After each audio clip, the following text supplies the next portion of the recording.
So what's the game plan? Game plan tomorrow is to go up and over that mountain to some fingers that the creek has off to the side where we've repeatedly seen elk. A buddy last weekend was with us, saw some, so we're going back to that same area, hunting up a ridge, making a big loop around a finger, see if we find them.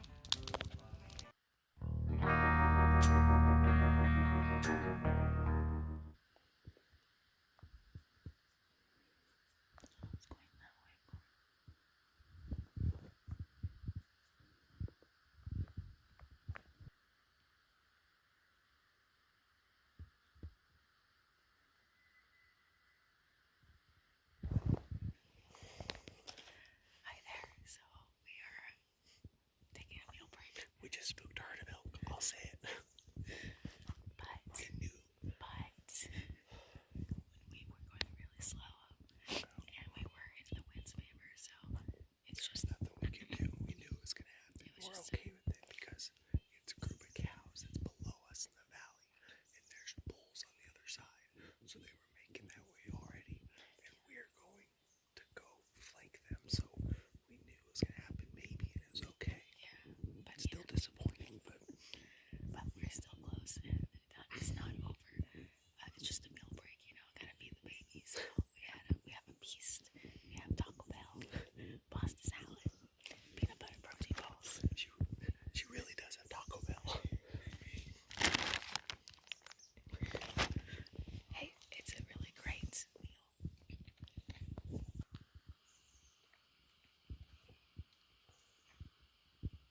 There's something that keeps moving down there. Those are called elk. They obviously didn't go too far when they were spooked. So we are back at camp. This is the first day of elk hunting. It was so successful. So we left like 4 something, and we just got back. 4:15. Yeah, and just got back, and it's like 1:30, 2 o'clock, something like that. So we've been hunting all day. It's been awesome because we heard a bunch of cow calling and an elk bugle, and they were super close, probably 100 yards? Well, we crept in towards them. We started out hearing them probably 200 yards away. Below us, we purposely went up a ridge, hoping they'd be down along that ridge in the valley, and they were. The bulls at the bottom, cows were up towards the top. Cows started calling, mewing, and then the bull was bugling, and the cows went down, and we kind of followed them down towards the bull, and then we got down to the bottom, and they were just making a ruckus down there. We know what they were doing. Yeah, mating season. It was they were loud as hell. And, That was funny, actually. yeah, it was awesome. We were wondering if he was fighting with another bull or something. Yeah. It sounded like some serious trampling going on. And then he started snorting in a very unique manner. Yeah. So. And then they all kind of split up, and we were still creeping in. We kind of lost them, and we spent the rest of the time tracking out their areas where they had been, and listening for them to make a noise so we could go find. At one point we were within like literally 50 yards of them. Mm-hmm. Maybe even down to below 30 yards, because they sounded like they were right there, just on the other side of some trees. And then they just moved, and we lost them. Never found them again, unfortunately. We were close. Yeah, but you know what? What we did really well today is that they did not scent us. That's for sure. Like, we were very on top of making sure we knew which way the wind was going, and when to stop. One time the cows heard us, and that was it. They heard us one time, kind of skittered off like 50 yards down the trail. They heard something, but they didn't know what it was. They didn't smell us. They only went 50 yards, and they chilled. And they didn't bark or make any sounds, just just walking. They just heard something they didn't like and moved a little bit. So yeah, they never winded us once, and we were near them for 2-3 hours. Yeah, like yeah, it was a long time. We were so close, and we could smell them. Yes, you were so close you could smell them just slowly creeping in. But with archery, 50 yards is a long ways, especially when it's thick. It's so thick. It wasn't the distance. We've been open 50 yards, we could have had shots. I guarantee if we could see better, we would have had easy shot at that bull, but just thick. Yeah, and we just kept trying to creep in. Yeah, it's okay though. It's all learning experience. Again, first time elk hunting. For And- the first day ever elk hunting, getting within 50 yards of a bull. Yeah, seriously. I'm like, take it. I hope we're not going to be disappointed for the rest of the Yeah. season.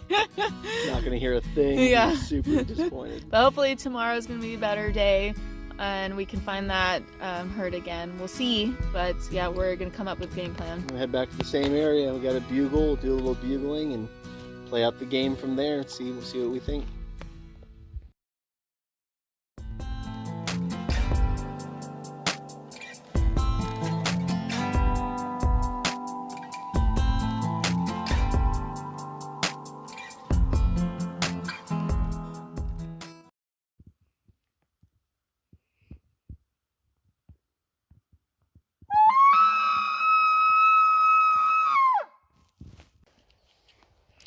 So it's just after 9 and we did about over 2 miles now.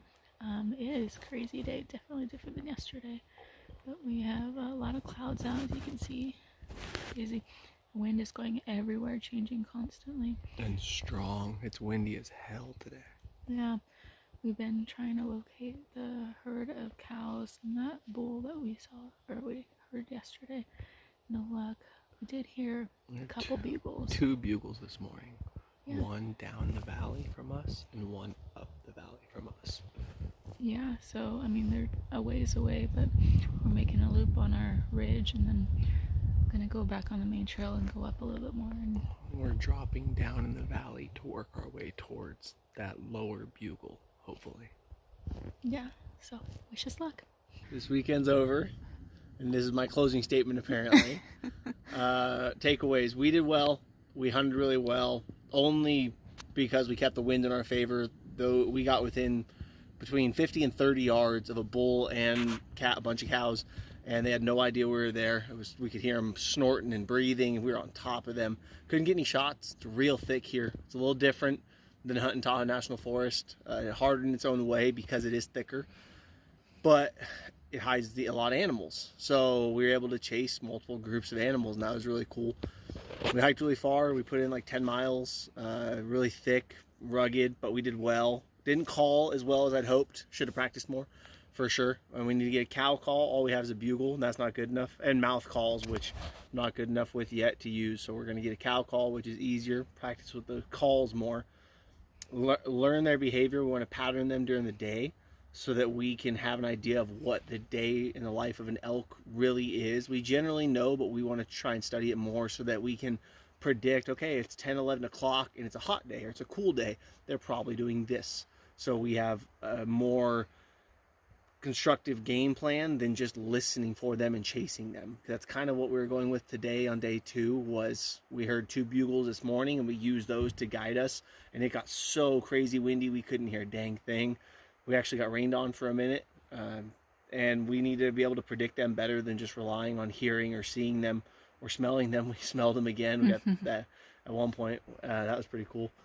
So it was a good weekend. It was solid. We did well, especially with the wind. That's really what saved our ass, because it was not easy with how windy it was, and we did that really well. So it was a good trip.